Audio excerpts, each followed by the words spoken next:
చూడండి ఇకోసిస్టంలో ఆవరణ వ్యవస్థలో ఒక యానిమల్ని చంపితే టైగర్ నుంచి హైనా వరకు ఇన్ని తింటాయి అన్నమాట. సార్ హైనాతో ఆగకుండా రాబందులు కూడా తింటాయట కదా. మీరు బాగా అడిగారు. అసలు నేను మొదలు పెట్టాల్సింది దాంతోటే. ఎందుకంటే రాబందుల మీద పనిచేశాను నేను. 4 నుంచి 5 ఏళ్ల పాటు రాబందుల మీద పనిచేశాను. రాబందుల యొక్క సంరక్షణ చర్యలు అన్నమాట. అయితే ఈ బెజూర్ అనేది ఎందుకు అంత ఇంపార్టెంట్ అంటే అక్కడ రాబందులు కూడా ఉన్నాయి.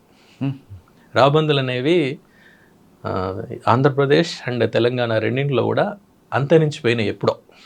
2005-6 ప్రాంతంలోనే అప్పటి బయోడైవర్సిటీ బోర్డు ప్రకటించింది ఇక్కడ రాబందులు లేవు, ఒకవేళ ఉంటే ఎవరైనా చెప్పండి మీకు బహుమతి ఇస్తామని కూడా ప్రచురించింది.